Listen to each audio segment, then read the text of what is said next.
To understand Mardi Gras in New Orleans, you gotta know New Orleans. It truly is a city like no other in America. I dare say that it's the most atypical city in America. Let me know if you agree in the comments. But there's a reason for that, because New Orleans, also known as the Big Easy, has a history, culture, identity, and character like nowhere else on earth. You can't understand New Orleans Mardi Gras without first understanding New Orleans. New Orleans earned the nickname, the Big Easy, due to its laid-back and easygoing atmosphere, reflecting the city's relaxed pace, vibrant music scene, and the generally welcoming and hospitable nature of its residents. The term captures the leisurely and carefree spirit that permeates the unique cultural landscape of New Orleans. New Orleans' political, historic, and cultural landscape has been marked by a rich tapestry of cultures, with influences from French, Spanish, African, American, and Caribbean traditions. The city's religious diversity is reflected in its historic churches, synagogues, and temples, and the melding of cultures and religious practices has given rise to a distinctive local identity. Once upon a time, nestled on the banks of the mighty Mississippi River, there existed a city that would come to symbolize the heartbeat of the Old South, New Orleans, the Crescent City.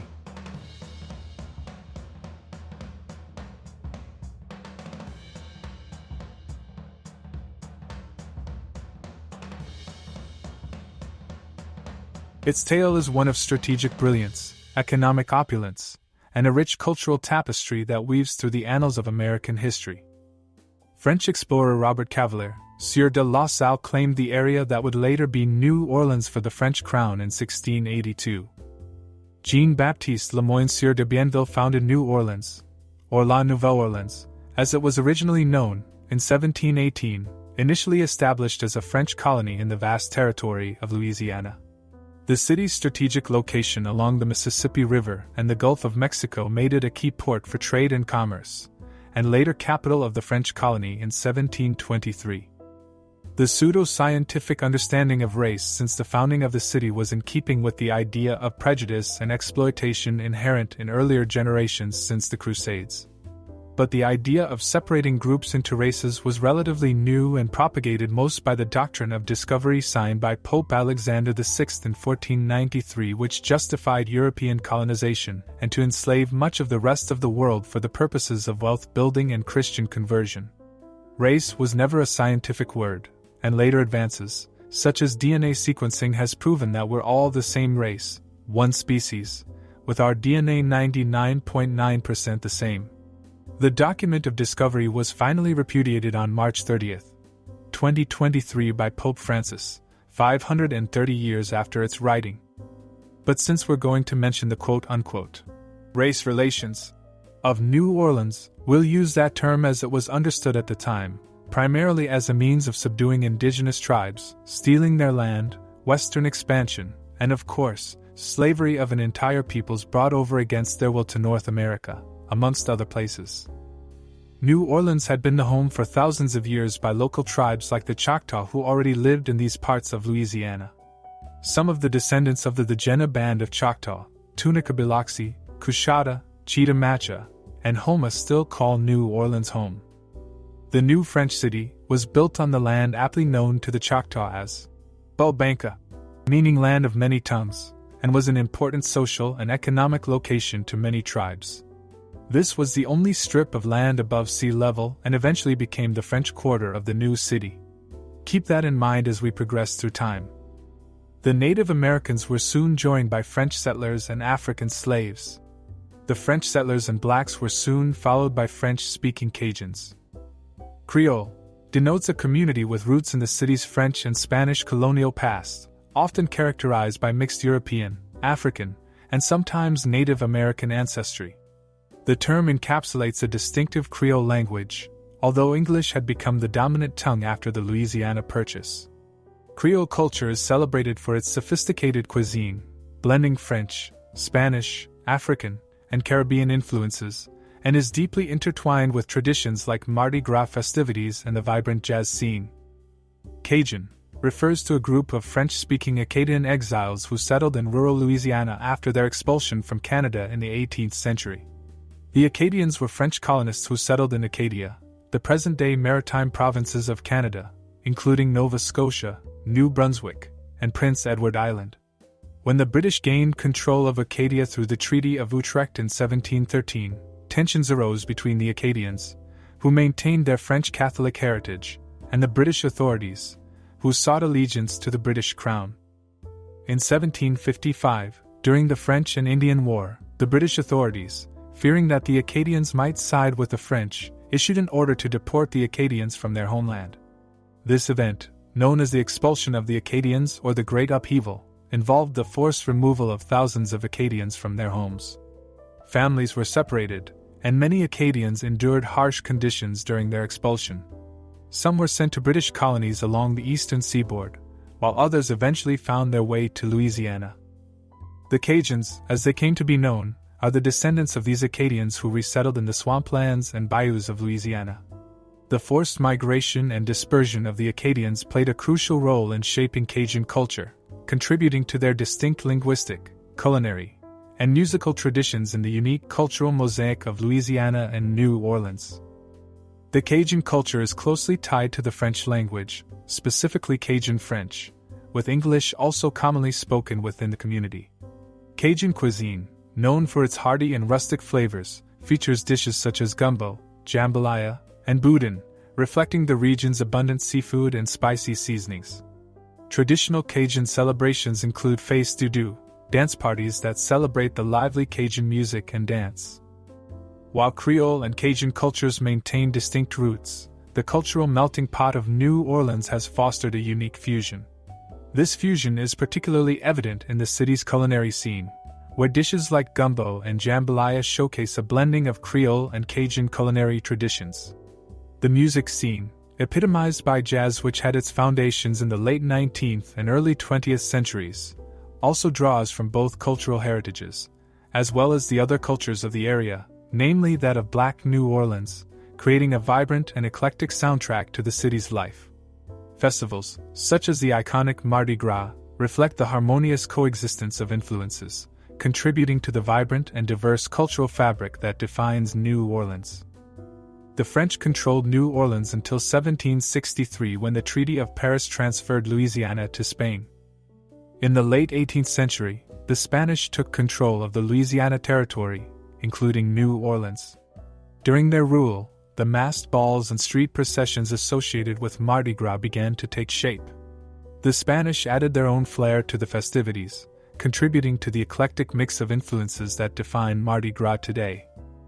Religion has played a central role in the cultural fabric of New Orleans since its founding, and the city's religious landscape has been significantly shaped by its history as a Catholic stronghold in what would later become the United States. Since its founding, New Orleans was characterized by a strong Catholic influence, in contrast to the predominantly Protestant colonies. The city's early settlers, including French and Spanish colonists, brought with them Catholic traditions, establishing churches, schools, and charitable institutions. The Ursuline Convent, founded in 1727, remains one of the oldest continuously operating Catholic institutions in the United States. The city's religious diversity expanded with subsequent waves of immigration, including Irish, Italian, and German Catholics, further enriching the religious tapestry. Today, Catholicism continues to be a significant force in New Orleans, reflected in the city's numerous historic Catholic churches, religious processions, and the enduring influence of Catholic traditions on local culture and identity. Voodoo and other Caribbean religious influences made their way to New Orleans primarily through the city's historical ties to the Caribbean and West Africa, brought by enslaved individuals during the colonial era. The blending of diverse spiritual practices occurred over several centuries, starting in the 18th century, when French and Spanish colonizers and their African slaves established communities in the region. The amalgamation of African and Caribbean spiritual traditions, including voodoo, with Catholicism resulted in a syncretic form of religion that became a distinctive part of New Orleans' cultural landscape. This syncretism is evident in practices such as veneration of Catholic saints alongside the worship of African deities, creating a unique and vibrant spiritual tapestry that persists in contemporary New Orleans. The interaction between voodoo and Catholicism in the city reflects a complex interweaving of cultural influences, giving rise to a rich and diverse religious heritage that continues to shape the spiritual identity of New Orleans today. Under Spanish rule, New Orleans continued to thrive as a cultural melting pot. Spanish governance introduced a legal system based on the Code Noir, which regulated the lives of enslaved individuals, shaping the city's social fabric. The dynamics of race relations in French and Spanish New Orleans differed significantly from those in later American New Orleans, particularly in terms of social interactions, intermarriage, and the stratification of race and slavery. Under French and Spanish colonial rule, a more fluid racial hierarchy existed, allowing for greater social and cultural integration. In French and Spanish Louisiana, the term Creole referred not only to individuals of European descent but also to those of mixed race, born in the colony. This broader definition of Creole facilitated a more inclusive society where people of different racial backgrounds intermingled, leading to a unique Creole culture that incorporated European, African, and indigenous influences. Interracial unions were relatively common in French and Spanish New Orleans, and mixed-race Creole communities emerged as a result. The Code Noir, a legal code governing slavery in the French colonies, recognized the existence of a class of free people of color, allowing for a degree of social mobility. In some cases, mixed-race individuals inherited property and occupied relatively privileged positions within society. This contrasted with the more rigid racial divisions and harsher restrictions on interracial relationships that emerged under American rule. The Spanish influence continued until the city was retroceded to France in 1800. The complex social hierarchy was characterized by distinctions between Creoles, those born in the colony, and newcomers from France or Spain. Slavery played a central role, shaping the ethnic and social fabric. The American period of New Orleans started in 1803 with the Louisiana Purchase from France and brought Americans into the mix of the Crescent City, so named for its geography. The Anglo-Americanization of New Orleans left a bitter taste with some longtime residents, and the culture of the city started morphing under this new amalgamation. French was replaced by English as the years progressed, and cultural shifts continue through this day. New sections of the town were founded, and New Orleans, already a burgeoning metropolis, grew to new heights in America and of particular importance to the Old South. During the 19th century, New Orleans underwent a turbulent and sometimes controversial division and transformation in its religious landscape as Protestantism gained prominence. Following the Louisiana Purchase in 1803, the city experienced an influx of American settlers bringing Protestant traditions, contributing to a shift away from its original Catholic stronghold. Immigration played a crucial role as well, with diverse groups such as Irish, German, and Anglo-American immigrants introducing a range of religious practices and adding a new diversity to the city. Protestant missionaries actively engaged in conversion efforts, establishing churches, schools, and social services to promote their faith. The influence of the Second Great Awakening, a Protestant revival in the early 19th century, further contributed to the growth of various Protestant denominations, including Baptists. Over time, despite the historical dominance of Catholicism, Protestantism became an integral and diverse part of New Orleans' religious identity. The embrace of religious traditions outside of Catholicism, particularly among Black residents in New Orleans, gained momentum during the 19th century as well. The African American community, largely enslaved at the time, encountered Protestantism through the efforts of both white and Black preachers. The Second Great Awakening, with its emphasis on personal salvation and emotional worship, resonated within the Black community, leading to the formation of independent Black churches. The appeal of Baptist and Methodist traditions grew, offering a sense of community, spiritual expression, and a platform for resistance against the oppressive conditions of slavery. As the 19th century progressed, many Black New Orleanians increasingly embraced Protestant Christianity, contributing to the diverse religious mosaic that characterizes the city today. After the Louisiana Purchase in 1803, the Americanization of New Orleans brought about a shift in race relations. Black Creoles often occupied a distinct social position prior to the Louisiana Purchase.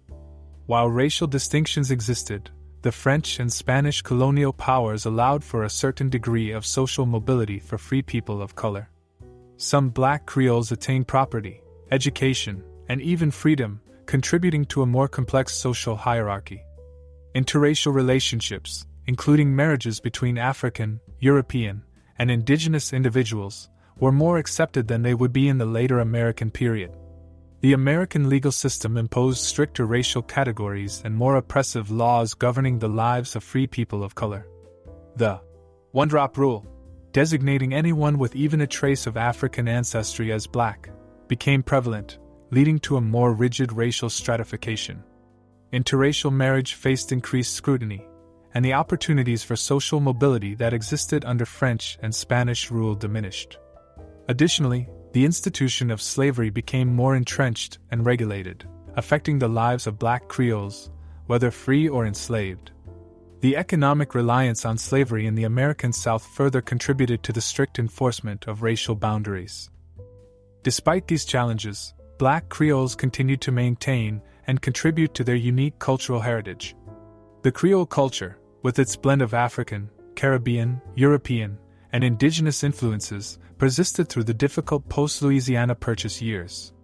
The vibrant traditions, including music, language, Creole French, and cuisine, played a crucial role in preserving the identity of black Creoles in the face of changing social dynamics.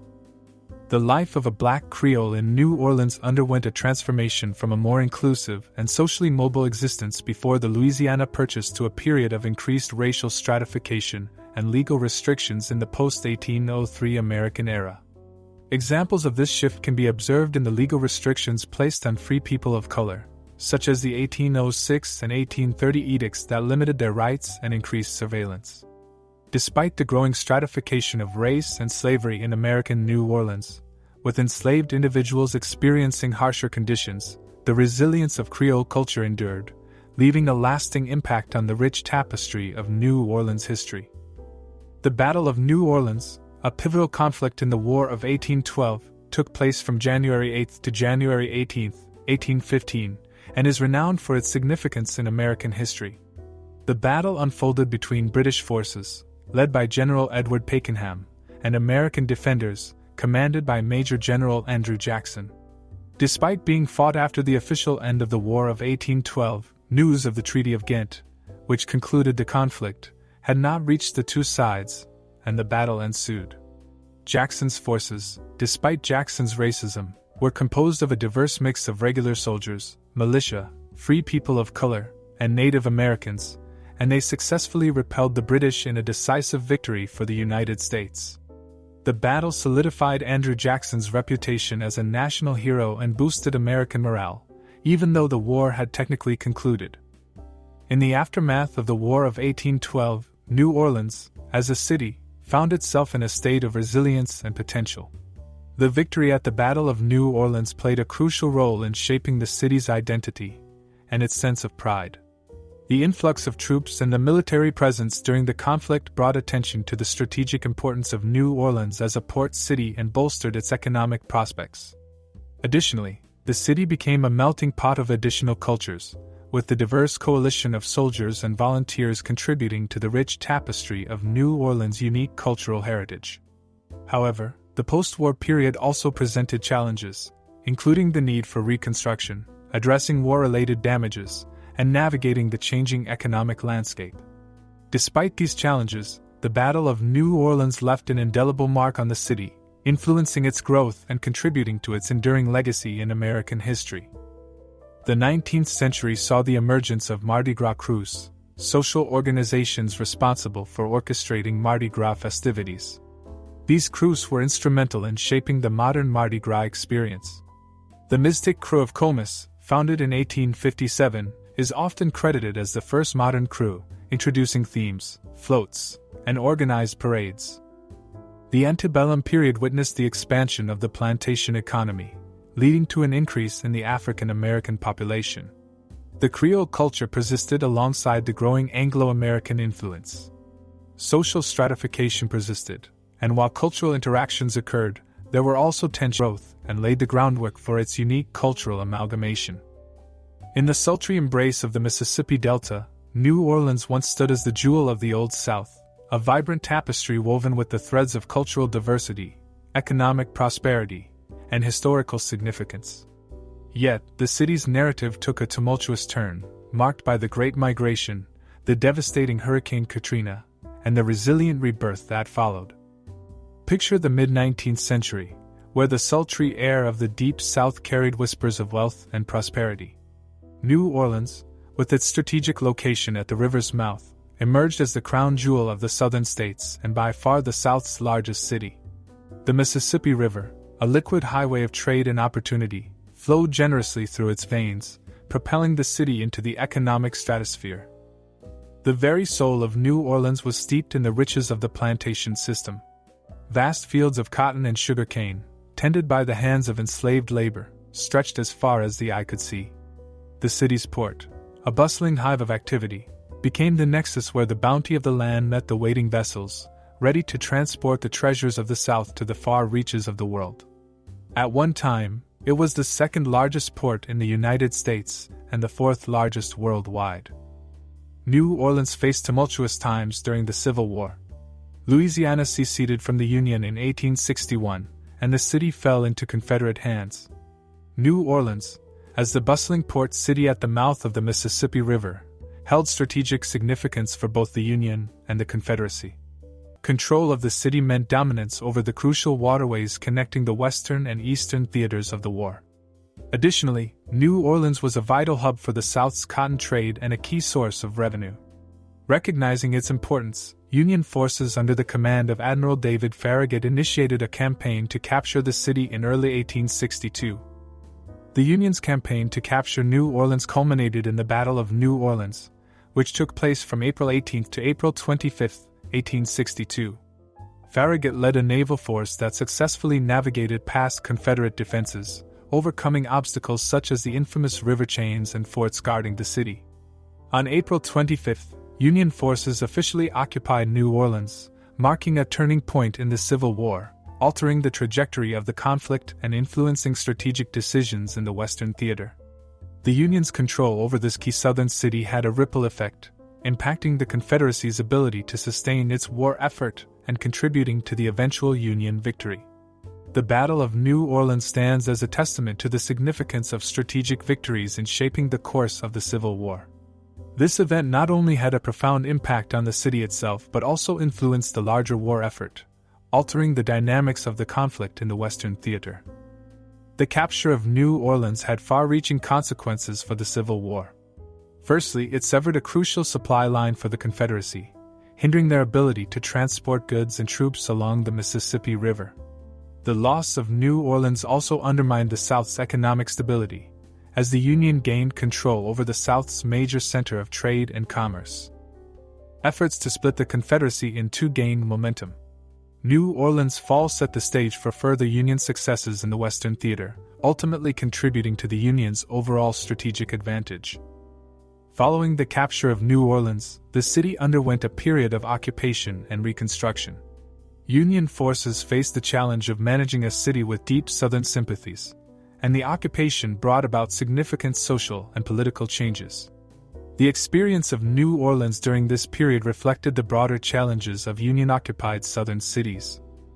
Did you know that the incorporation of hickory into coffee, giving rise its unique blend, has deep roots in the cultural and culinary history of New Orleans? This distinctive blend originated during the Civil War, as a response to the scarcity of coffee beans. To mitigate the shortage, locals began infusing coffee with roasted and ground hickory nuts, creating a uniquely smoky flavor profile that proved enduring. This innovative adaptation became a staple, particularly at the iconic Café du Monde, established in the French Quarter in 1862. Renowned for its beignet and chicory coffee, Café du Monde's adoption of hickory coffee reflected both resourcefulness during challenging times and a commitment to preserving and evolving the city's culinary traditions. The ubiquity of hickory coffee in New Orleans thus stands as a testament to the city's ability to transform scarcity into culinary innovation, contributing to the rich tapestry of its gastronomic heritage. The Civil War brought significant changes to the lives of Black residents in the city. The experiences of Black individuals in New Orleans during this period were shaped by the complex interplay of wartime conditions, emancipation, and the broader societal transformations brought about by the Union occupation. Before the Union capture, New Orleans was a city deeply entrenched in the institution of slavery. The majority of black residents were enslaved, and their lives were characterized by harsh working conditions, limited personal freedoms, and the constant threat of family separation through the sale of enslaved individuals. Free people of color, although enjoying a degree of legal freedom, still faced discrimination and restrictions on their rights. Black cultural expressions, particularly in music, religion, and language, played a vital role in fostering a sense of community and identity. Despite the oppressive conditions, New Orleans had a vibrant Afro-Creole culture that incorporated African, French, Spanish, and Caribbean influences. The Union capture of New Orleans marked a turning point in the lives of black residents. The city became a focal point for emancipation, and the arrival of Union forces brought newfound hope for freedom and equality. General Benjamin F. Butler, who was in charge of the Union occupation, issued the Butler Order, declaring that slaves belonging to Confederate sympathizers would be considered contraband of war and thus free. Emancipation and the end of slavery in New Orleans meant a seismic shift in the social fabric. Many enslaved individuals embraced the opportunity to seek freedom, and the black population in the city experienced a surge as people from the surrounding areas flocked to New Orleans in search of liberty. However, the transition to freedom was not without its challenges. The newly emancipated faced the difficulties of building new lives, establishing economic independence, and navigating the uncertainties of post-slavery society, as well as anger and resentment by some white New Orleanians. Additionally, black residents had to contend with the persistent racial prejudices that permeated American society as a whole. Despite these challenges, the Union occupation of New Orleans also provided opportunities for black individuals to participate in civic life in ways previously denied to them. Many took on new roles in the military, education, and politics. The Freedmen's Bureau, established by the federal government, provided assistance to the newly freed population, offering education, healthcare, and legal support. The Civil War and Reconstruction era brought significant changes, including the emancipation of slaves and the influx of European immigrants, particularly Irish and German. In the aftermath of the war, New Orleans faced the arduous task of reconstruction. Reconstruction efforts aimed at rebuilding the South followed.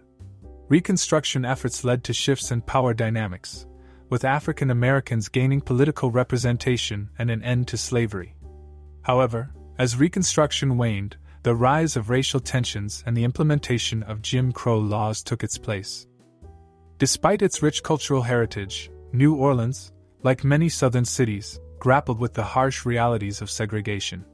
Racial tensions and inequalities persisted, affecting various aspects of life, from education to public services.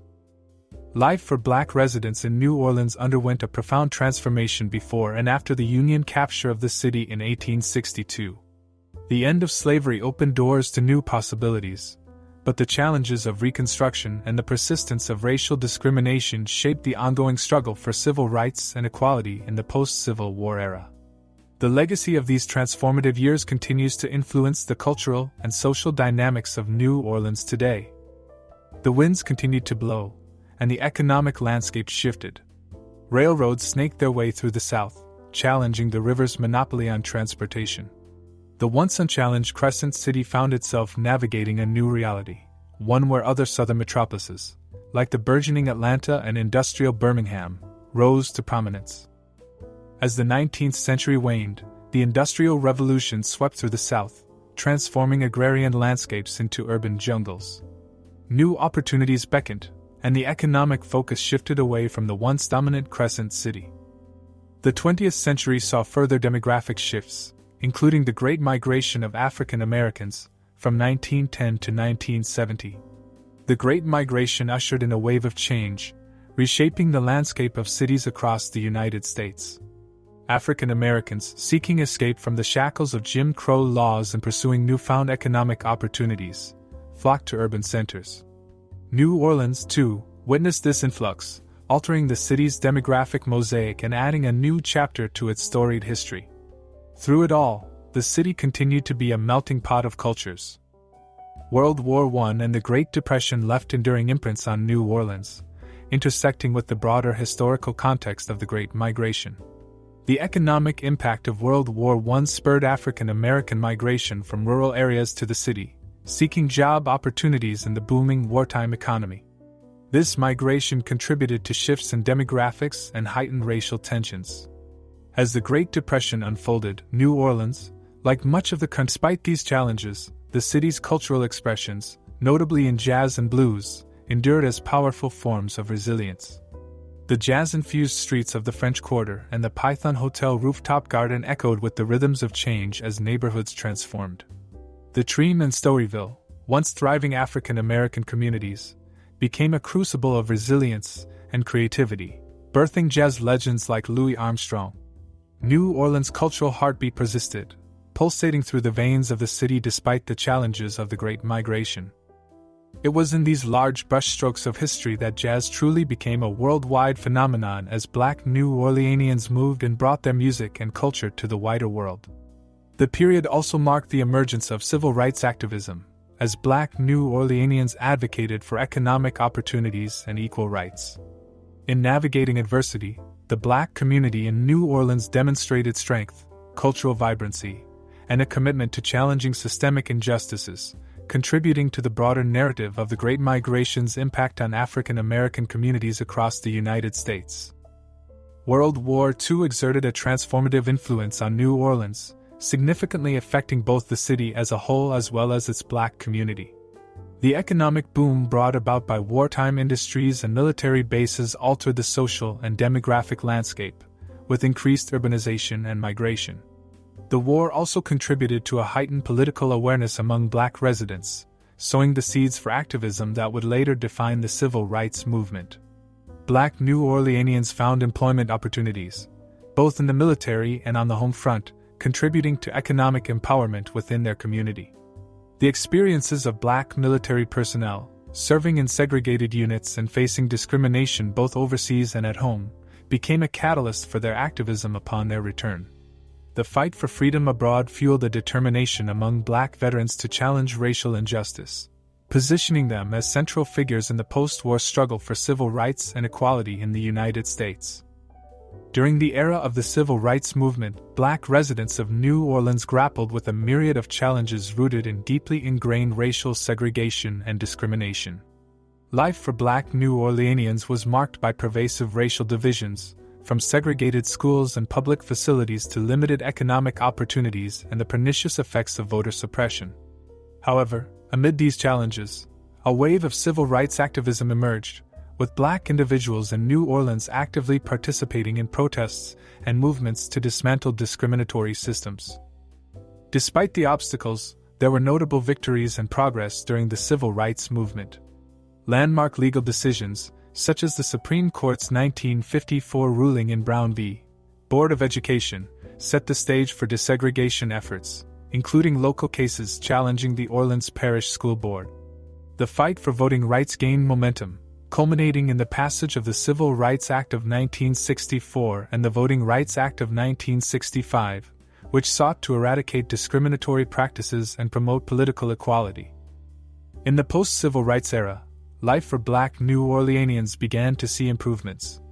Desegregation efforts led to more inclusive educational opportunities, and the dismantling of discriminatory barriers allowed for increased political engagement and representation. Economic progress became evident as Black entrepreneurs and professionals found more opportunities for growth and success within the community. However, contemporary race relations in New Orleans continued to grapple with enduring challenges. Economic disparities, reports of instances of police brutality, and disparities in education and healthcare persist, reflecting the complex and ongoing struggle for racial equality. Nonetheless, the resilience and determination of the Black community in New Orleans contribute to a rich cultural heritage and a continuing narrative of progress and activism in the face of systemic issues. The city's unique history, cultural diversity, and the enduring legacy of the civil rights movement all shape the evolving landscape of race relations in New Orleans today. The resilience ingrained in New Orleans' spirit would be tested like never before in the summer of 2005. Hurricane Katrina, a force of nature unleashed, battered the Gulf Coast, leaving a trail of destruction and heartbreak in its wake. The city's protective levees, a symbol of human ingenuity, crumbled under the relentless assault of wind and water. In August 2005, Hurricane Katrina unleashed its fury on the Gulf Coast, reshaping the destiny of New Orleans. The city, already facing vulnerabilities due to its low-lying position below sea level, suffered a devastating blow as the storm breached levees, submerging 80% of the area. Beyond the immediate aftermath, Hurricane Katrina laid bare systemic failures in infrastructure, disaster readiness, and social equity, with the brunt of the impact disproportionately affecting Black communities, many of which were housed in areas that were once swamps. The storm's intensity disproportionately impacted economically disadvantaged areas, revealing a stark reality of social inequality in New Orleans. Many Black residents, historically marginalized and residing in neighborhoods prone to flooding, previously drained for additional land for a once-growing city, found themselves stranded without adequate evacuation or relief. The fact that these communities were often situated in areas with a history of being swampland exacerbated the flooding, highlighting environmental injustices and unequal spatial planning. The geography of New Orleans, situated below sea level and surrounded by water, has posed both challenges and opportunities. The city's reliance on the mighty Mississippi River for transportation and trade has been a defining feature. The river not only facilitated historic economic growth but also contributed to the city's vulnerability to flooding, a reality that became tragically apparent during events like Hurricane Katrina in 2005. The sluggish response from authorities, namely at the federal level, magnified the crisis, underscoring the city's unpreparedness for such a catastrophe. The aftermath of Hurricane Katrina became a painful reminder of the deep-seated disparities in infrastructure, resources, and disaster planning. In response, New Orleans embarked on a journey of recovery, prioritizing policies and investments that strengthened levees, re-examined social and economic disparities, and fostered a more inclusive and resilient future for the city. The aftermath of Katrina was a tableau of devastation. Over 1,800 lives lost. $150 billion in damages. The city's population down by half. The iconic French Quarter, once a lively dance of colors and sounds, stood silent, its streets submerged. The lower Ninth Ward, a symbol of African American heritage, bore the brunt of the storm, its homes reduced to splinters. New Orleans, drowning in the aftermath, faced an uncertain future. The city ravaged by nature coped with grief, job loss, and economic decline. A beleaguered city, and mostly ignored by Republican George W. Bush and his paltry FEMA response in the aftermath of Katrina, saw a rise in crime and murder. To this day, the city is blemished with the highest violent crime rate of any city in America. But from the wreckage emerged a narrative of resilience and community spirit. The Crescent City refused to succumb to the shadows of despair. The residents who remained waited for the waters to recede. They got their buckets out, their brooms and mops out, dusted themselves off, and started cleaning up their homes, their cities, and their lives. This was the Big Easy, after all. Like no other modern American city, the survivors of Katrina in New Orleans resurrected their city from the floods. It wasn't long before the brass bands started playing again on the streets with the gumbo pots stirring in makeshift kitchens. The city symbolized a defiant spirit against adversity. The rebuilding effort, fueled by the tenacity of its residents and the solidarity of volunteers, marked a poignant chapter in New Orleans history. I dare say no other American city has shown as much community spirit as has New Orleans. Let me know if you agree or disagree in the comments below. While the scars left by Hurricane Katrina remain, New Orleans stands as a testament to the strength of its communities and their commitment to rebuilding. The storm, while devastating, catalyzed a renewed focus on addressing systemic issues, rectifying social inequalities, and creating a city equipped to face future challenges. As New Orleans continues to evolve, the legacy of Hurricane Katrina serves as a driving force for positive change and a symbol of the city's unwavering spirit in the face of adversity. Post-Katrina, the city witnessed a renaissance. Architectural marvels were restored, and neighborhoods were revitalized. The resilient spirit of New Orleans became a beacon, attracting artists, entrepreneurs, and dreamers eager to contribute to the city's revival. For how could America let New Orleans asunder? The cultural vibrancy that defined New Orleans for centuries proved indestructible, rising from the debris like a phoenix or the crawfish equivalent, I don't know. The modern era has seen efforts to preserve and celebrate the unique cultural heritage of New Orleans. While challenges persist, the city's diverse communities contribute to its vibrant and distinctive character. Throughout its history, New Orleans has been a tapestry of cultural, ethnic, and racial diversity. The interplay of these groups has shaped the city's unique traditions, music, cuisine, and social dynamics, creating a rich and complex mosaic that continues to evolve into the present day. Today, New Orleans stands as a testament to the triumph of the human spirit over adversity. Its streets, once submerged, are alive with the sounds of jazz and the aromas of Creole cuisine. The scars left by the Great Migration and Hurricane Katrina have become part of the city's narrative, etching a story of resilience, rebuilding, and renewal. In the mosaic of American cities, New Orleans is a unique brushstroke, painted with the hues of its rich history and the vibrant colors of its resilient spirit. From the glory days of the Old South to the trials of the Great Migration and the tempest of Hurricane Katrina, New Orleans has proven that, in its heart, the rhythm of rebirth beats stronger than ever. It would be a great loss to America and the world if we lost New Orleans. Our greatest fear, of course, is global warming, climate change, hurricanes, and flooding. The city witnessed demographic shifts, cultural exchanges, and the emergence of new musical styles, particularly jazz, which became synonymous with the vibrant spirit of the city. But New Orleans isn't just a hub of commerce. It's a cultural crucible where French elegance, Spanish influence, African rhythms, and Caribbean flair converge in a harmonious dance. The city's vibrant streets echoes with the sounds of jazz, its architecture reflecting a captivating blend of old-world charm and southern warmth. New Orleans stands not only as an economic powerhouse but as a testament to the diverse spirit of the South.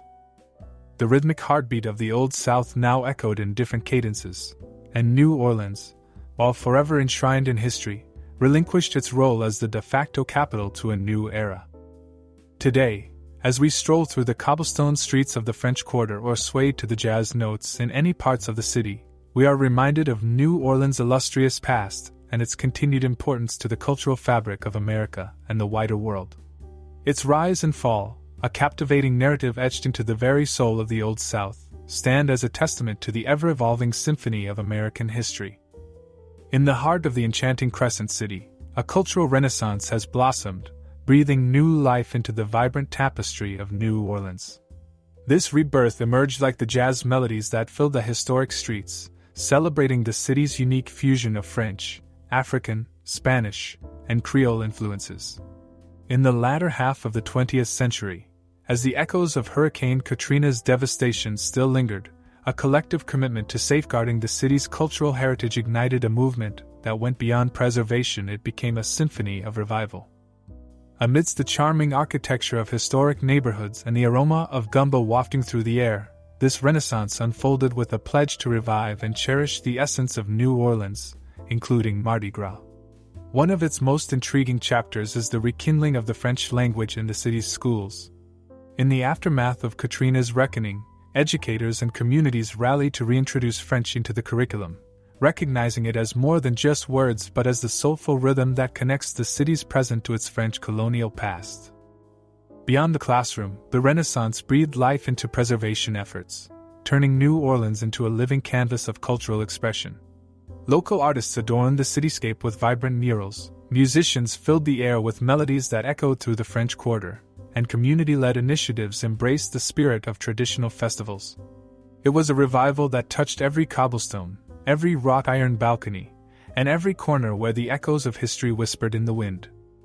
The Renaissance has not only preserved but has also redefined the identity of New Orleans. Within the kaleidoscope of colors, flavors, and sounds, residents have discovered a renewed sense of pride and belonging.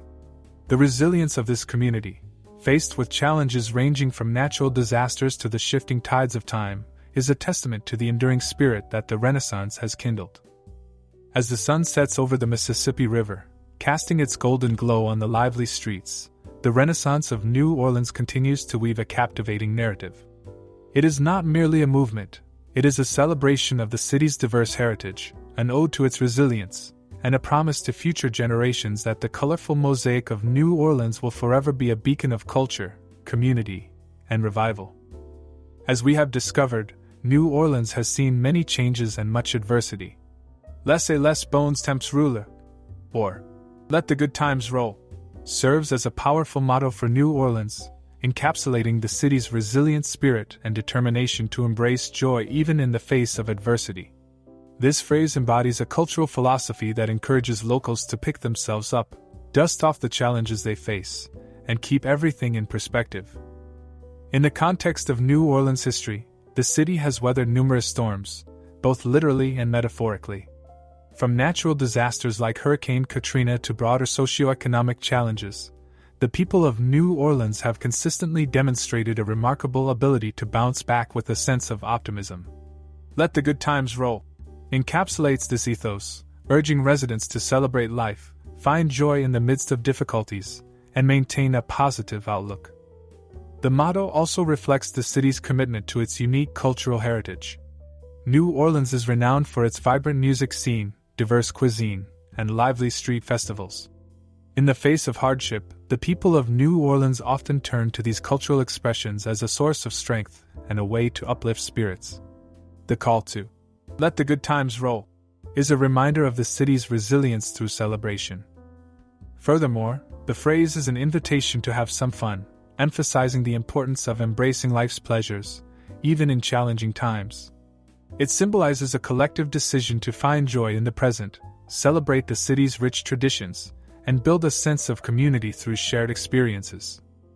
In essence, let the good times roll is more than a motto for New Orleans. It's a mantra that captures the city's unwavering spirit, encouraging its residents to dance through difficulties, savor the richness of life, and face adversity with a resilient and joyous heart.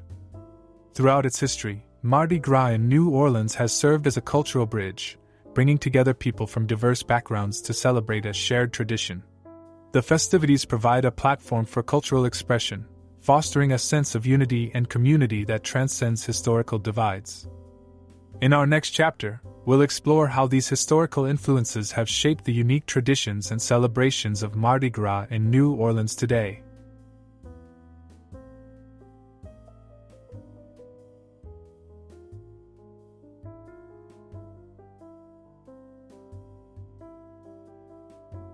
Mardi Gras, French for Fat Tuesday, is an exuberant and colorful celebration that takes place annually, primarily in New Orleans, Louisiana.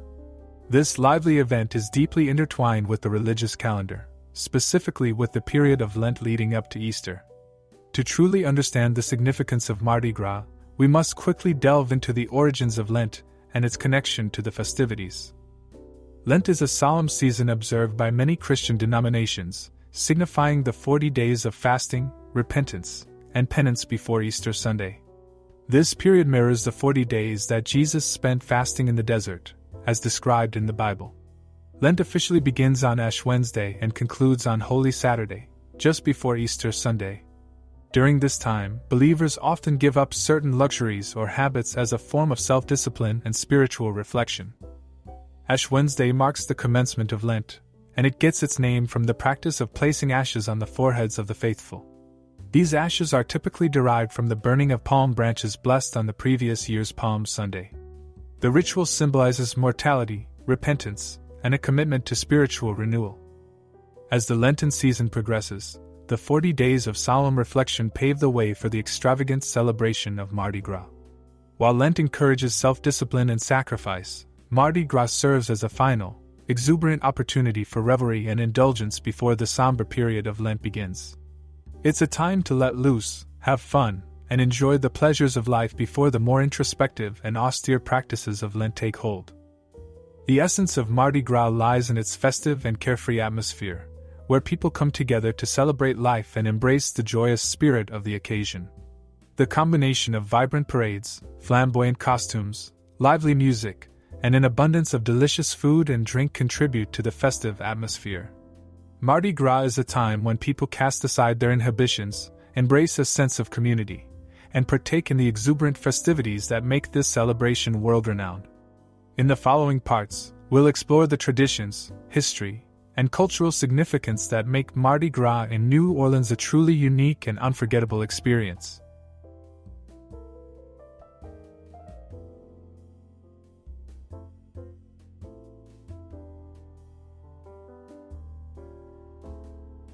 While Mardi Gras has become synonymous with the vibrant celebrations in places like New Orleans and Rio, its roots trace back to ancient traditions in Europe, particularly in places like Venice and France. Understanding the historical evolution of Mardi Gras provides insight into the diverse cultural influences that have shaped this festive occasion. The origins of Mardi Gras can be traced back to medieval Europe, with Venice being one of its earliest and most extravagant celebrants. The Venetian Carnival, Carnival di Venezia, dating back to the 11th century, was an annual pre-Lenten festival characterized by lavish masquerade balls, grand processions, and opulent costumes. The city's unique waterways became a stage for elaborate boat parades, adding to the spectacle of the festivities. France also played a pivotal role in shaping Mardi Gras traditions. The celebration gained popularity in the 17th and 18th centuries, especially in the royal courts. The French aristocracy embraced the lavish festivities with masked balls, feasts, and elaborate costumes. Over time, Mardi Gras evolved from an exclusive affair for the elite to a more inclusive celebration enjoyed by people from all walks of life. The celebration of Mardi Gras crossed the Atlantic and found its way to the shores of North America through French explorers and settlers. The city of Mobile, Alabama, claims to have hosted the first Mardi Gras celebration in the United States in 1703, but it was in New Orleans that the festivities truly took root and flourished. Prior to the founding of New Orleans in 1718, Jean-Baptiste Lemoyne-Sieur de Bienville founded Pointe du Mardi Gras, about 60 miles from the Vieux-Carre or the French Quarter of New Orleans. This auspicious beginning laid the foundation for the city's future Mardi Gras celebrations. Masks, costumes, and vibrant colors have been integral to Mardi Gras from its inception. Masks allowed revelers to partake in festivities without the constraints of social norms, fostering an atmosphere of freedom and anonymity. The tradition of donning elaborate costumes also emerged, adding a sense of theatricality and spectacle to the celebration. As the years passed, Mardi Gras in New Orleans evolved into a unique and culturally rich celebration, blending influences from Europe, Africa, and the Americas.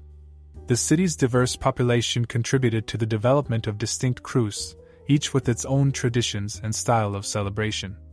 Today, Mardi Gras in New Orleans stands as a testament to the city's resilience and ability to transform a global tradition into a uniquely American experience. Today, Mardi Gras in New Orleans is a grand amalgamation of history, culture, and celebration. The parades organized by Krewes, the throwing of beads and trinkets, and the vibrant street performances all reflect the rich tapestry of traditions that have been woven together over centuries.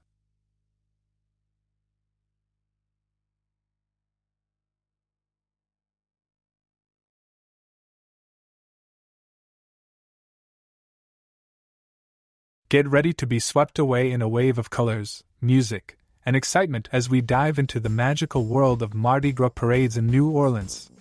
The countdown to Mardi Gras isn't just marked by the ticking of the clock. It's heralded by a dazzling array of parades that transform the streets into a celebration like no other.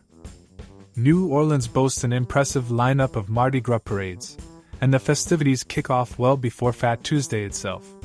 Starting in early January and continuing through to Mardi Gras Day, over 60 parades roll through the city, each one bringing its unique blend of music, dance, and dazzling floats. Picture this: larger-than-life floats adorned with vibrant decorations, towering sculptures, and animated characters rolling down the streets in a spectacular display of creativity.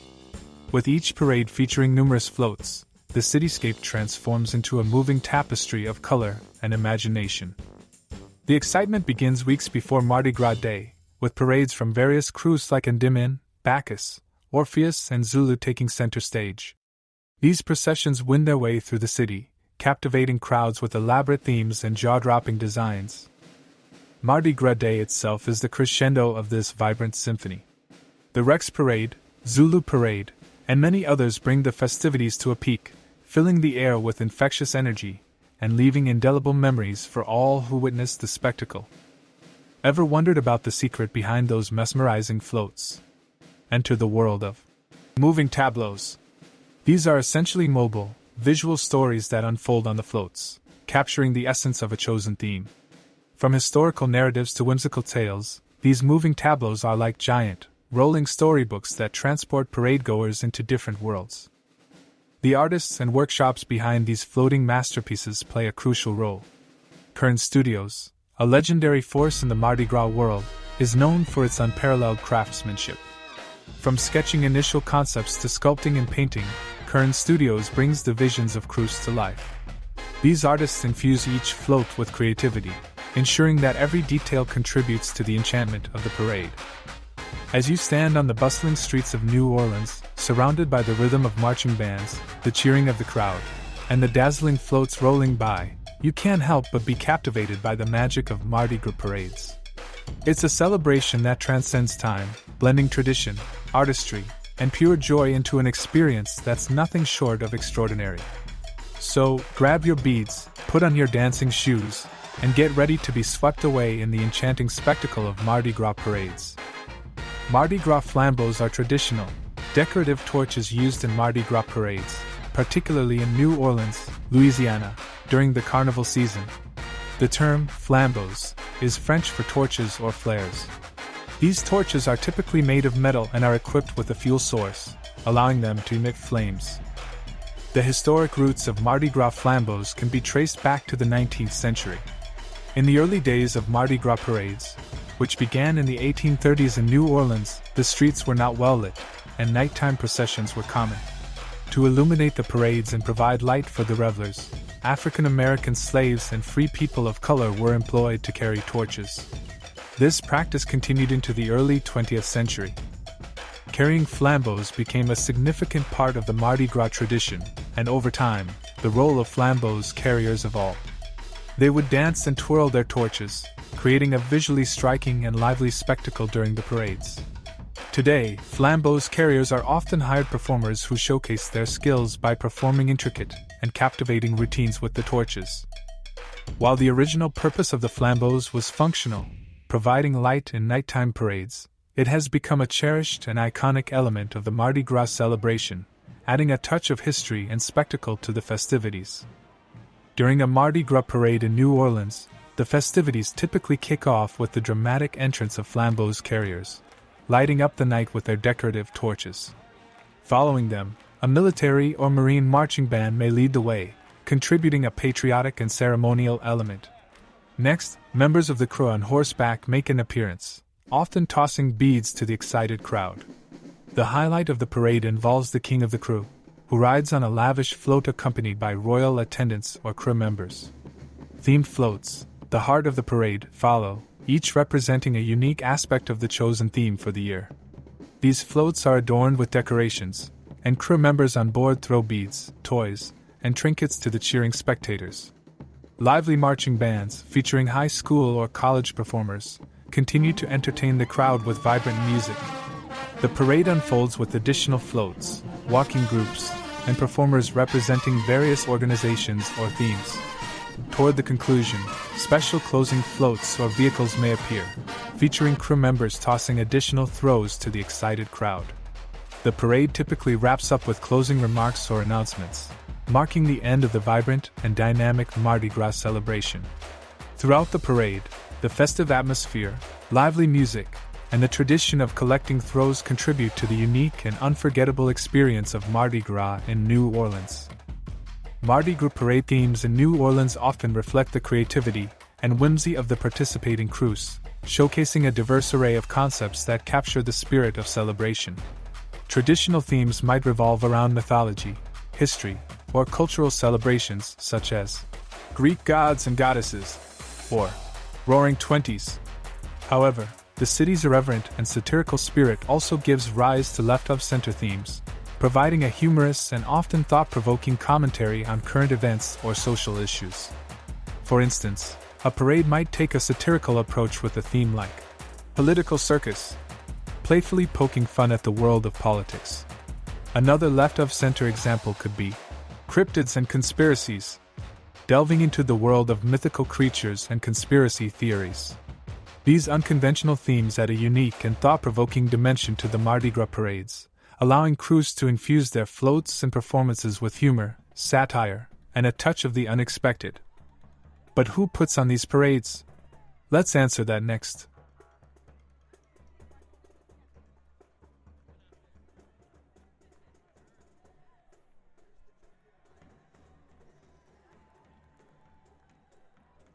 In the captivating tapestry of Mardi Gras in New Orleans, crews stand as the architects of the revelry, organizing parades, hosting extravagant balls, and infusing the celebration with distinctive flair. Let's delve into the world of crews, exploring their origins, governance, and the dazzling events they orchestrate. The concept of crews dates back to the mid-19th century when social clubs and organizations began to take charge of organizing Mardi Gras festivities. The mystic Krewe of Comus, established in 1857, is often recognized as the pioneer, introducing the concept of themed parades, elaborate floats, and organized celebrations. Crews are essentially private, exclusive social organizations responsible for planning and executing various aspects of Mardi Gras. They operate as non-profit entities, often governed by a board of directors or officers elected from within the crew's membership. Each crew may have its own set of bylaws, traditions, and criteria for membership. A hallmark of Mardi Gras, crew-organized parades are elaborate processions featuring themed floats, costumed riders, and the iconic throws beads, doubloons, and other trinkets tossed to the cheering crowd. Each crew designs its parade with a unique theme, showcasing creativity and craftsmanship in the construction of floats and costumes. The parade routes wind through the city, attracting locals and tourists alike. Many crews have a royal court, complete with a king, queen, and various attendants. The selection of royalty is a coveted honor, and is often based on long-standing tradition within each crew. The crew courts add an element of regal grandeur to Mardi Gras, with members donning opulent costumes and participating in both the parades and the exclusive Carnival balls. Crew-hosted Carnival balls are glamorous, invitation-only events held in the lead-up to Mardi Gras. These formal affairs showcase the opulence of Mardi Gras royalty, with kings and queens of crews presiding over the festivities. The balls are known for their lavish decorations, live music, and the presentation of debutantes and royalty. The tradition of Mardi Gras balls during the antebellum South has left an indelible mark on the character of modern-day Mardi Gras celebrations. In this historical context, Mardi Gras balls emerged as exclusive events within elite social circles, reflecting the opulence and sophistication of the antebellum era. Similar to the formalities observed in Southern cotillion and debutante balls, these Mardi Gras gatherings were invitation-only affairs, where attendance was a marker of social standing and being received in society. The balls featured the formal presentation of debutantes, young women making their societal debut, drawing parallels to the structured social rituals observed in cotillion balls. The incorporation of royal courts, elaborate costumes, and regal themes in antebellum Mardi Gras balls mirrors the aristocratic traditions of European carnival celebrations, underscoring the historical ties between Southern social customs and the evolution of Mardi Gras festivities. Today, these echoes of the antebellum South continue to influence the practices of crews, which carry forward the legacy of societal reception and exclusivity within the vibrant tapestry of Mardi Gras in New Orleans. The Zulu Social Aid and Pleasure Club, established in 1909, stands as a pioneering force and a significant chapter in the history of Mardi Gras in New Orleans. Born from the determination of African American laborers working on the docks during an era of racial segregation, the Zulu crew emerged as the first black crew in the city. Notably, Zulu introduced unique traditions such as the distribution of coconuts as throws, which have since become coveted Mardi Gras souvenirs. Beyond its vibrant parades, Zulu incorporates satire and humor into its themes, addressing social and political issues, a nod to Mardi Gras' historical roots as a time for societal commentary. The crew's commitment extends beyond Mardi Gras, actively engaging in community service and philanthropy, solidifying its positive impact on New Orleans. Over the years, the Zulu crew has evolved into one of the most recognized and cherished crews in the city, contributing to the dynamic and diverse tapestry of Mardi Gras celebrations. Through its rich traditions, spirited parades, and ongoing community involvement, Zulu remains a trailblazer and a vital part of the cultural heritage of Mardi Gras in New Orleans. While some Krewes are long-standing and deeply rooted in tradition, others are more recent additions, bringing fresh perspectives and themes to the Mardi Gras landscape. From the historic Krewe of Rex to the all-female Krewe of Muses, the diversity of Krewes contributes to the richness and dynamism of Mardi Gras. In essence, Krewes serve as the architects and custodians of Mardi Gras traditions, injecting creativity and spectacle into the celebration. Whether through meticulously planned parades, glamorous carnival balls, or the selection of regal courts, Krewes play a pivotal role in ensuring that Mardi Gras in New Orleans remains a truly one-of-a-kind experience. The Krewes of Endymion, founded in 1967, holds the distinction of being the largest Krewe in New Orleans. What sets Endymion apart is not only its massive parades featuring numerous floats, marching bands, and participants, but also its reputation for hosting one of the most extravagant post-parade events, the Endymion Extravaganza, usually held at the New Orleans Superdome. This celebration includes live music, entertainment, and a formal ball, drawing attention not only for its size but also for its ability to attract celebrities and public figures. Endymion is known for its innovation, incorporating cutting-edge technology into its floats, such as fiber optics and LED lights, creating a visually stunning and immersive experience for spectators. The Krewes' diverse range of themes for its parades adds an extra layer of excitement, showcasing the creativity and artistic expression that define Mardi Gras celebrations in New Orleans. Beyond size, each Krewe in the city contributes to the festivities with its unique traditions, themes, and community engagement initiatives, creating a dynamic and multifaceted tapestry of Mardi Gras experiences.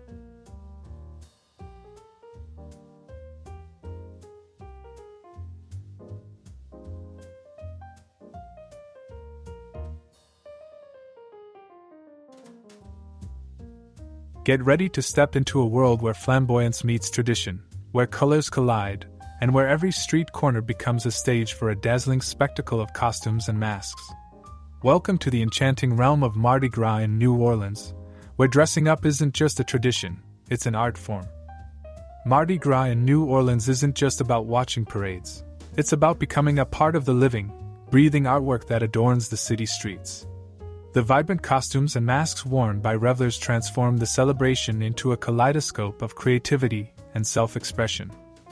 The tradition of donning elaborate costumes during Mardi Gras dates back to the earliest celebrations in medieval Europe.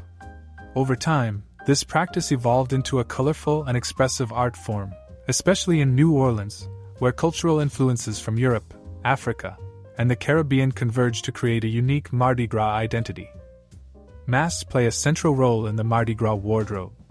They are more than just accessories. They are the keys to unlocking a world of mystery and revelry. From intricate feathered creations to bold and theatrical designs, masks add an element of anonymity, allowing wearers to become part of a collective celebration where everyone is a character in the grand performance. Krewes, the social organizations that orchestrate Mardi Gras festivities, often take the lead in setting the costume trends. From the regal costumes of Rex to the vibrant and thematic attire of the Krewe of Zulu, each Krewe adds its unique touch to the Mardi Gras fashion landscape. Part of the charm of Mardi Gras costumes is the do-it-yourself spirit that prevails. Individuals and groups put their creative skills to the test, crafting costumes that range from the whimsical to the downright extravagant. Feathers, sequins, and a riot of colors become the tools for self-expression, transforming the streets into a runway of individual style. Whether you aspire to be a Mardi Gras monarch or prefer the mischievous charm of a jester, the costume choices are as diverse as the celebration itself. Kings, queens, jesters, and mythical creatures come to life, each costume telling a unique story against the backdrop of the lively festivities. So, if you find yourself in the heart of New Orleans during Mardi Gras, don't be a spectator, be a participant in the grand masquerade. Grab a mask, throw on a costume that defies the ordinary, and let the spirit of Mardi Gras infuse your attire with the magic of self-expression and celebration. After all, in New Orleans, during Mardi Gras, every costume is not just an outfit, it's a statement, a work of art, and a celebration of the vibrant soul of the city.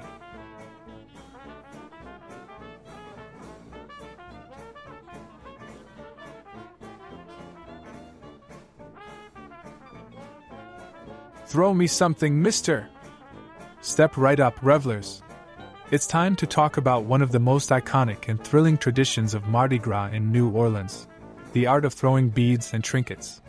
Brace yourselves for a journey into a world where colorful treasures rain down from floats, turning the streets into a dazzling sea of beads and bling. Mardi Gras just wouldn't be the same without the festive cascade of beads.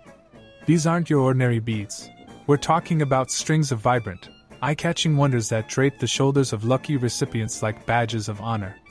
From dazzling metallics to fluorescent hues, the beads are as diverse as the celebration itself. The tradition of throwing beads and trinkets from parade floats has roots in the 19th century Mardi Gras celebrations. What started as simple glass beads has evolved into an extravaganza of bead-throwing prowess, with crews vying to outdo each other in the bead department. As parade floats roll through the streets, masked and costumed riders take center stage, armed with bags full of beads and trinkets. The streets transform into a carnival playing field, and the objective is simple: catch as many beads as you can. Revelers eagerly extend their hands, shout cheers, and perform dance moves to catch the attention of bead-tossing float riders. Catching beads becomes a skill in itself. Some parade goers perfect the two-handed grab, while others master the art of the one-handed snatch. It's a joyful competition where everyone's a winner, and the more beads you catch, the more you become a part of the Mardi Gras magic. While beads steal the limelight, they're not the only treasures raining down from the floats. Krewes also shower the crowd with a delightful array of trinkets, colorful doubloons, plastic cups, medallions, and small toys, each one a cherished souvenir from the celebration. What makes the throwing of beads and trinkets truly special is the sense of community and joy it fosters. Float riders and parade goers engage in a spirited exchange, creating moments of connection and celebration that go beyond the act of catching beads. Every strand of beads tells a story. Whether it's the thrill of catching a rare specialty bead or the sentimental value of a bead received from a friend, each bead becomes a tiny talisman, a memory of a Mardi Gras well celebrated. While the bead-throwing tradition adds a glittering charm to Mardi Gras, concerns about waste and climate change have prompted some reflections. The first items thrown from floats, often referred to as throws, were once simple and biodegradable. However, in recent years, the environmental impact of plastic beads and trinkets has sparked conversations about sustainability. Efforts are underway to address these concerns, with some crews exploring eco-friendly alternatives and initiatives to reduce the environmental footprint of Mardi Gras throws. So, as we revel in the joy of catching beads, let's also be mindful of the need to celebrate responsibly and ensure that future generations can continue to enjoy the magic of Mardi Gras. Get ready to catch the bling, let the good times roll, and keep the spirit of Mardi Gras shining bright with a touch of environmental consciousness. To get the best views, you have a few options. The options uptown are more family affairs. The closer to the French Quarter you get, the more the atmosphere changes. Also, how you watch is important if you want to maximize your catching of throws. Watching a Mardi Gras parade in New Orleans is an experience that unfolds on the lively streets, turning spectators into active participants in the carnival revelry. The choice of viewing spot is a crucial decision, and it often involves a trade-off between the energy of standing in the crowd, the comfort of sitting in reserved spaces, or the strategic advantage of bringing a step ladder with seats for the little ones. For those who revel in the contagious enthusiasm of the crowd, standing along the parade route provides an up-close encounter with the vibrant floats and the joyous chaos of bead catching. Alternatively, opting for a reserved spot, often available for purchase, ensures a comfortable and guaranteed viewing area. Whether immersed in the bustling crowd or enjoying a more curated experience, the choice of where to watch a Mardi Gras parade is a personal one, each option contributing to the overall spectacle and excitement of this grand celebration.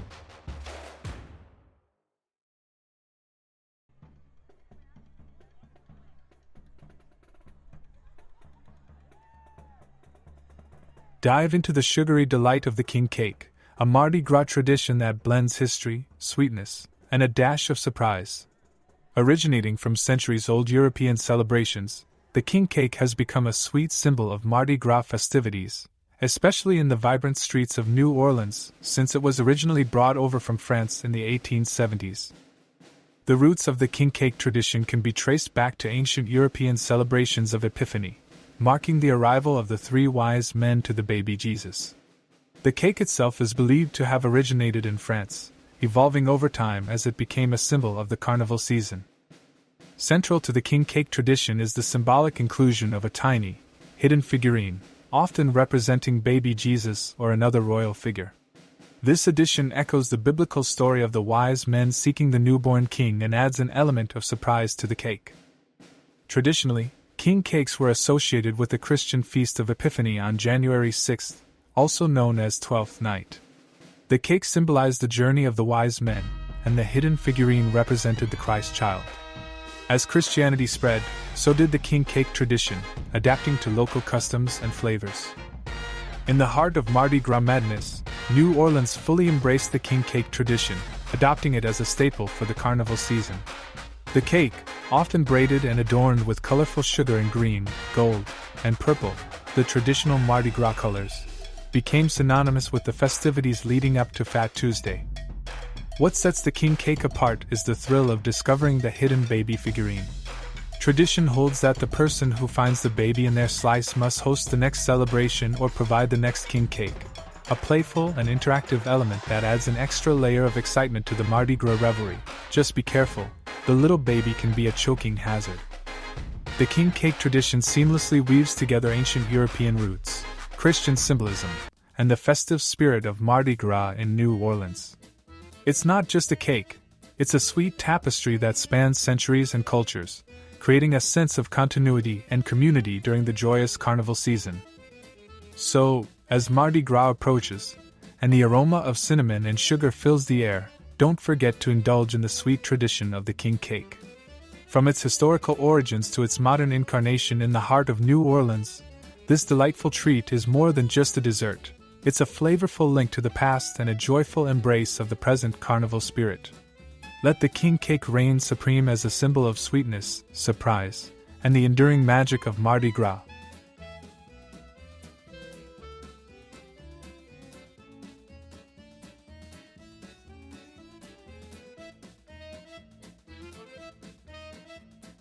Embark on a journey through time, as we unravel the vibrant history of Mardi Gras and the spirited adaptations that have shaped this iconic celebration. From humble beginnings to the challenges of war, economic hardships, and pandemics, Mardi Gras has emerged as a symbol of resilience, creativity, and the enduring spirit of celebration. Mardi Gras traces its roots back to medieval Europe, evolving over the centuries into the grand carnival we know today. The tradition arrived in the United States, finding a lively home in the heart of New Orleans. However, the path to the extravagant parades and dazzling floats we see today was not without its hurdles. Mardi Gras weathered the storms of war and economic uncertainties. During times of conflict, the celebratory spirit was dampened, and resources were diverted. Yet, the resilience of the Mardi Gras tradition prevailed, with the celebration finding ways to adapt to the challenges of each era. In times when economic hardships threatened the festivities, Krewes and organizers displayed remarkable creativity. From designing smaller, cost-effective floats to finding innovative ways to maintain the spirit of Carnival, Mardi Gras became a testament to the power of imagination in the face of adversity.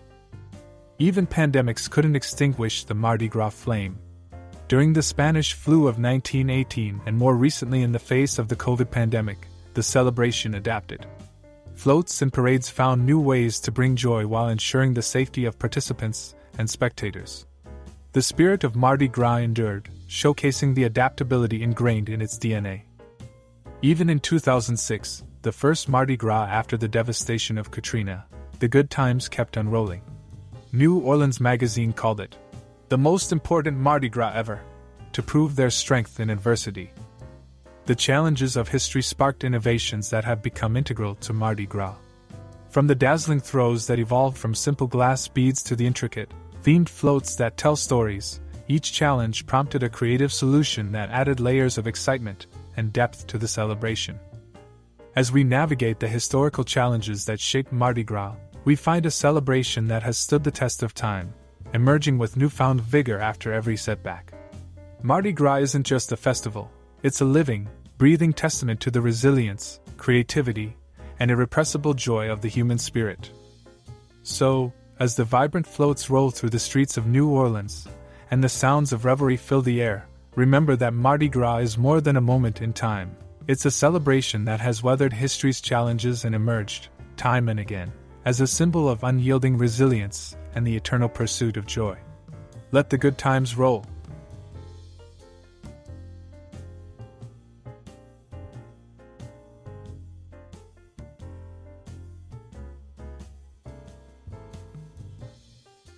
Get ready to witness the transformative power of Mardi Gras as we explore its dynamic social and economic impact on the vibrant city of New Orleans.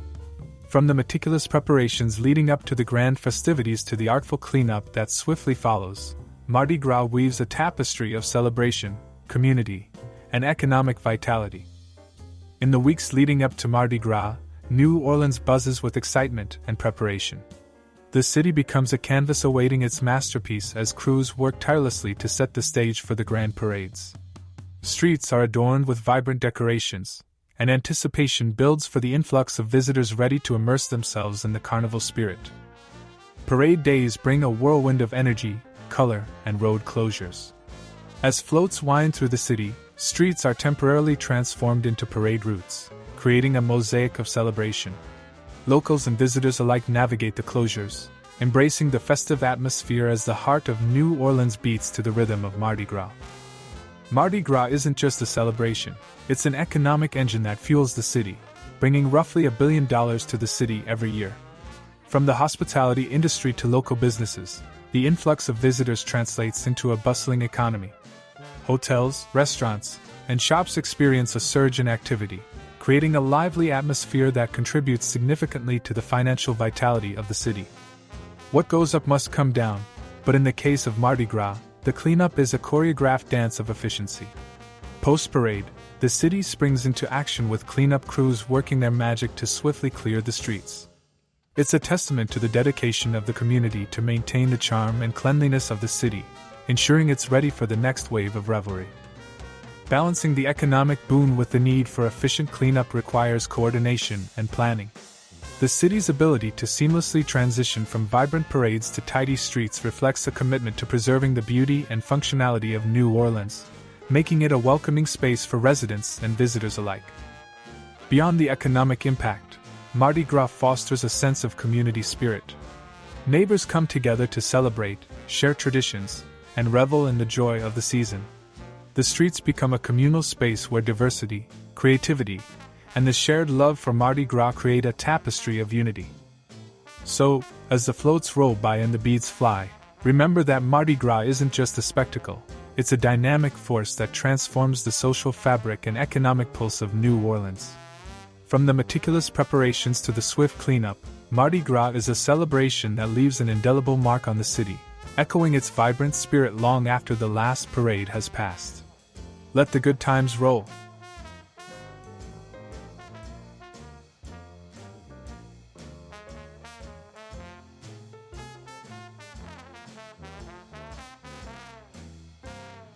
The word experiences is so ubiquitous as to be a meme, but if you really want an authentic experience, as one of the world's largest festivals combined with the rich and unique tapestry that is New Orleans, Mardi Gras in the Crescent City truly is an experience. Other than taking up on a kibbutz or living with a local family or doing a study overseas, this is experiential travel. Participating in Mardi Gras in New Orleans for a week offers a range of experiences tailored to different preferences and budgets. For those seeking budget-friendly options, choosing economical accommodations, exploring local eateries, and using public transportation can provide a more cost-effective experience. Mid-range options introduce a balance of comfort with moderately priced accommodations and a mix of casual and mid-range dining. Upscale experiences bring luxury accommodations, fine dining, and private transportation into the mix. Planning well in advance, ideally 6 to 12 months beforehand, is advisable due to the event's popularity. This includes securing accommodations, planning parade viewing locations, booking transportation, and making reservations for events and dining. Flexibility during the trip allows for embracing the spontaneity of Mardi Gras, ensuring a memorable experience. Okay, So you've decided to go and you're on your way. What should you expect once you get there?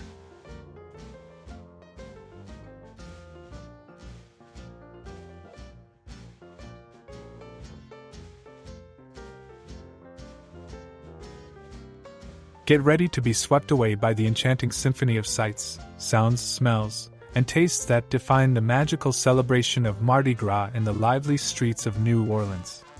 It's not just a festival, it's a sensory extravaganza that engages all your senses and invites you into a world of vibrant colors, infectious rhythms, mouth-watering aromas, and unforgettable experiences. As you step into the heart of Mardi Gras, the kaleidoscope of colors hits you like a tidal wave. Floats adorned with vibrant decorations, flamboyant costumes, and lively street performances create a visual spectacle that is nothing short of mesmerizing. From the regal parades of Rex to the whimsical displays of Zulu, each sight tells a story of tradition, creativity, and pure joy. The air resonates with the lively beats of marching bands, jazz ensembles, and the cheers of the crowd. Music is the heartbeat of Mardi Gras, infusing the streets with energy and rhythm. Whether it's the soulful tunes of a brass band or the infectious chants of revelers, the sounds of celebration create a symphony that you can't help but dance to. Once the parades are over, time to see some of the city and step of the parade routes. In addition to the million visitors to the city like you, you'll also run into the friendly 400,000 residents, and find people of all stripes, colors, and nationalities. You'll encounter a kaleidoscope of street performers transforming the sidewalks into impromptu stages. From mesmerizing magicians to gravity-defying acrobats, the streets come alive with a carnival of talent.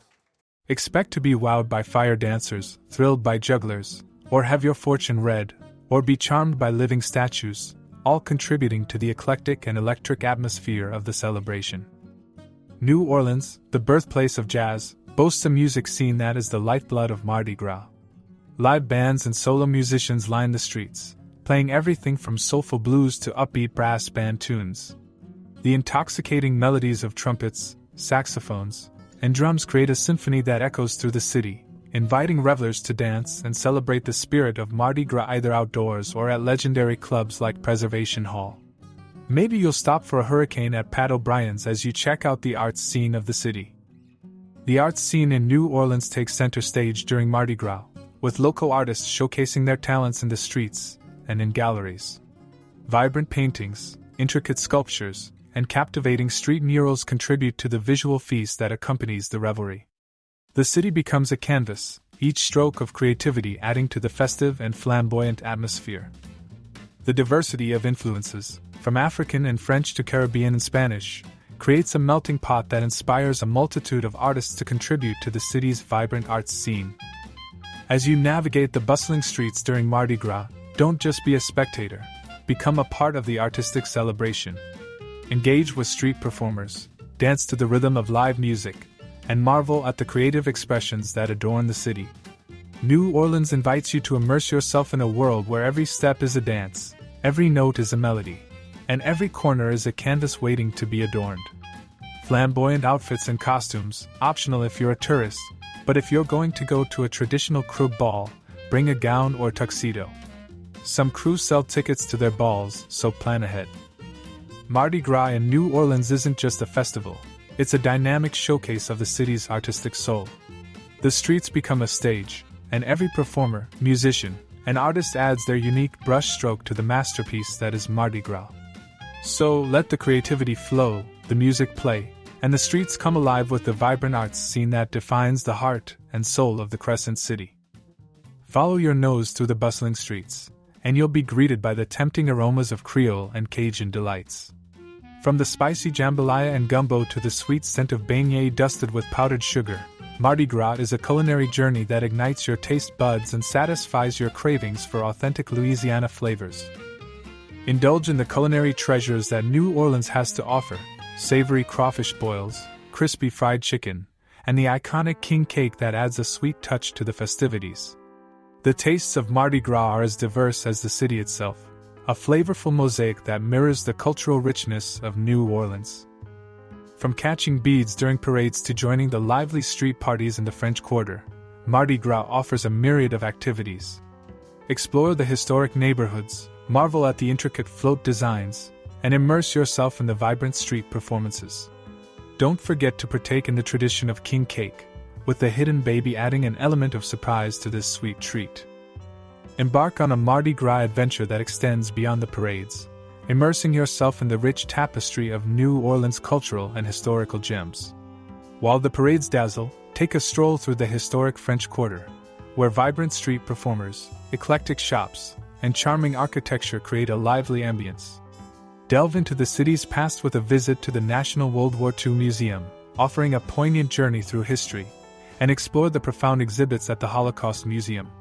For those with an appetite for architecture and history, consider day trips to the opulent southern mansions that dot the outskirts, or venturing to the mystical swamps that unveil the unique beauty of Louisiana's natural landscapes.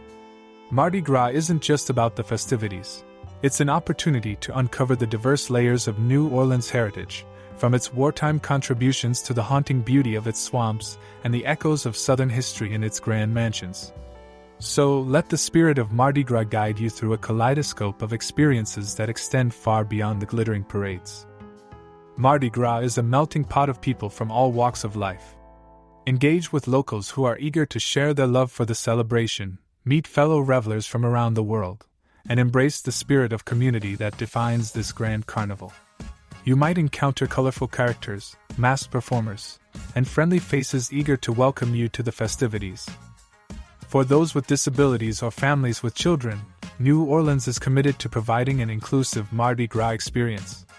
Many parade routes have designated accessible viewing areas, and there are family-friendly zones to ensure a safe environment for all. If you have specific accessibility needs, it's advisable to plan ahead and check with organizers for accommodations. New Orleans proudly embraces diversity, welcoming everyone to join in the Mardi Gras revelry.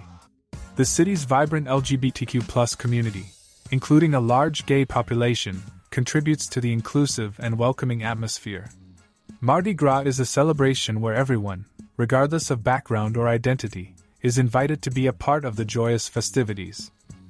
Speaking of diversity, there is one aspect that is often overlooked when talking about Mardi Gras. The Mardi Gras Indians. Rooted in centuries-old customs, the Mardi Gras Indian tribes infuse the grand carnival celebration with an explosion of color, rhythm, and profound storytelling, all underlined by a powerful history of resilience and respect. The Mardi Gras Indian suits are more than just dazzling costumes. They are masterpieces adorned with a breathtaking array of feathers, beads, and sequins.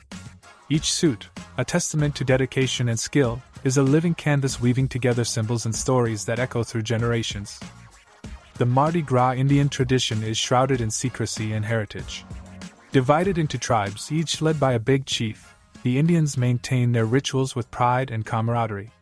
The choice of the term, tribe over Krewe, holds significant historical weight, rooted in the tradition's origins where African Americans, seeking liberation from the shackles of slavery, paid homage to Native American tribes for their assistance. On Mardi Gras Day, the streets pulsate with the rhythmic beats of drums and chants as the Mardi Gras Indians embark on their mesmerizing street processions. Far beyond mere parades, these processions are vibrant displays of culture and friendly competition, symbolizing a shared history of triumph over adversity. The air resonates with the sounds of Mardi Gras Indian chants, a call-and-response tradition that elevates the energy of the performances. The rhythmic cadence and harmonious calls echo through the streets, creating an immersive experience that draws spectators into the enchanting world of the Mardi Gras Indians. Every element of the Mardi Gras Indian suits carries deep symbolism. Feathers signify a warrior's prowess, colors convey specific meanings, and intricate beadwork tells tales of triumph and heritage. The tradition itself, born out of a desire for freedom, pays homage to Native American tribes, reflecting a history of collaboration and respect for those who assisted in escaping the tyranny of slavery. While the Mardi Gras Indians engage in spirited competition, there's an underlying sense of community and respect. The tradition fosters connections among tribes, creating a powerful narrative of unity and resilience within New Orleans' diverse cultural fabric. The Mardi Gras Indian tradition isn't a relic of the past. It's a living, breathing expression of cultural resilience that evolves with each generation. As new suits are crafted and the streets come alive with the vibrant energy of the tribes, the Mardi Gras Indians continue to play a vital role in shaping the cultural identity of New Orleans, celebrating the spirit of liberation and unity.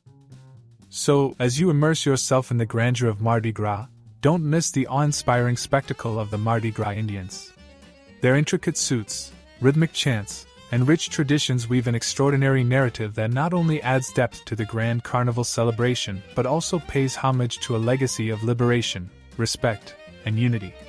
Get ready to be swept away by the vibrant colors, sounds, and stories of the Mardi Gras Indians as they bring their living tradition to the heart of New Orleans.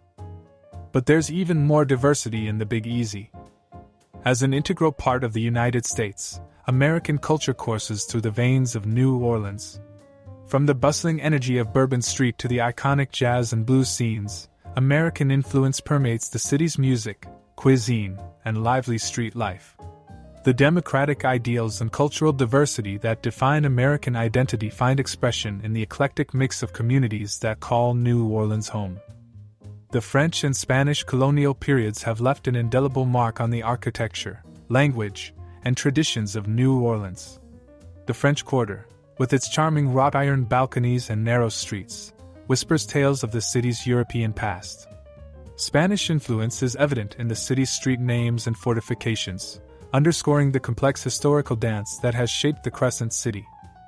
The Native American heritage echoes in the names of landmarks, streets, and neighborhoods across New Orleans. The Choctaw, Homa, and Cheetah tribes, among others, contribute to the city's cultural fabric, serving as a reminder of the indigenous roots that predate European colonization. In the 19th century, waves of Irish and German immigrants brought their traditions to New Orleans. Irish influence is evident in St. Patrick's Day celebrations and the city's vibrant Irish Channel. German heritage is reflected in the architecture of the historic German coast and the enduring influence on brewing traditions, resonating in the city's love for beer. Italian immigrants, drawn to the bustling port city, infused New Orleans with their culinary and artistic contributions. The Italian influence is palpable in the iconic St. Joseph's Day altars, where food becomes a symbol of gratitude and celebration. The muffuletta is probably their best-known contribution to the culinary heritage of New Orleans. The mystique of New Orleans extends to its associations with voodoo and the occult. Syncretic practices, blending African, Catholic, and Native American elements, shape the city's unique spiritual landscape. The literary contributions of Anne Rice, renowned for her Gothic novels set in New Orleans, further add to the city's aura of mystery and allure. New Orleans stands as a living testament to the rich interplay of cultures that have converged along the banks of the Mississippi. From the vibrant parades of Mardi Gras to the haunting melodies of jazz, each aspect of the city reflects a mosaic of influences. As residents and visitors alike traverse the streets, they are enveloped in the echoes of American, French, Spanish, Native American, Irish, German, and Italian legacies, all contributing to the kaleidoscope that defines the incomparable cultural landscape of the Crescent City. New Orleans, with its ability to celebrate diversity while preserving the authenticity of each influence, remains an enduring symbol of cultural convergence and harmonious coexistence.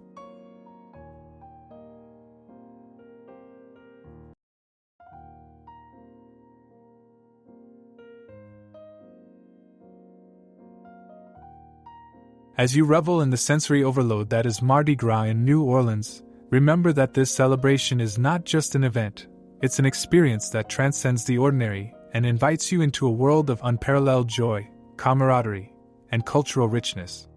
No city in America celebrates its unique diversity like New Orleans. No city is as unique in America as New Orleans. So, don your most festive attire, grab your beads, and get ready to let the good times roll in the Crescent City. Now you understand why understanding New Orleans brings Mardi Gras to life, and how the cultural and historic heritage need to be preserved, conserved, celebrated, and cherished for future generations. Let's remember that with climate change and the next hurricane. Thank you for watching this installment of American Cultural Icons. In my previous videos in this series, I discussed the importance of culture and society. American culture is rich and diverse, shaped by a multitude of historical, social, and global factors. Check out my other videos as we delve into the heart and soul of the United States, uncovering the diverse traditions and customs that shape this remarkable nation. From coast to coast, we showcase a myriad of quintessentially American practices, allowing you to witness firsthand the rich tapestry of U.S. culture.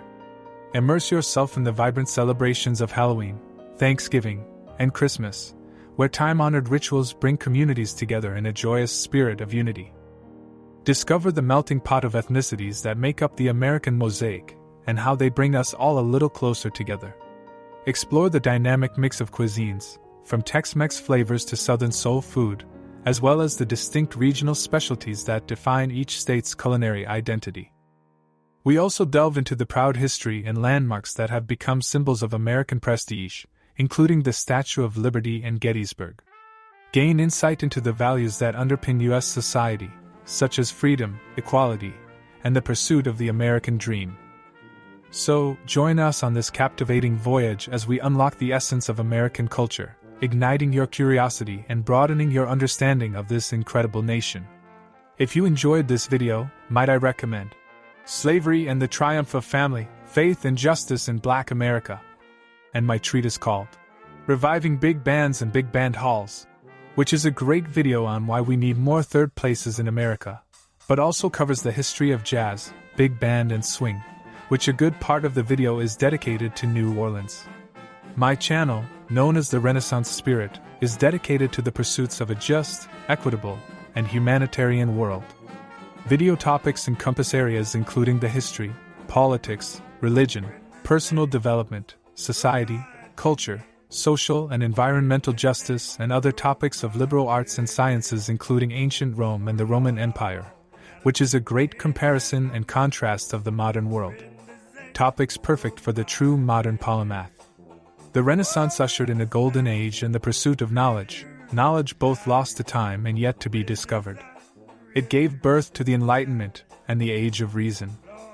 Embracing truth, knowledge, and an understanding and compassion for humanity opens up the world to each of us individually and improves all of humanity, affording us the opportunity to be better stewards of the earth and to each other. The Renaissance spirit, more than just a philosophy or style, but a style for living, learning, growing and thinking. Please subscribe, turn on notifications, and share. If you're looking to explore and experience what life has to offer, I'm sure you'll enjoy the other videos on my channel. Please peruse, and let me know in the comments what you get out of them and what other videos you'd like to see. But first, please take the quiz next to see if you're a Renaissance spirit.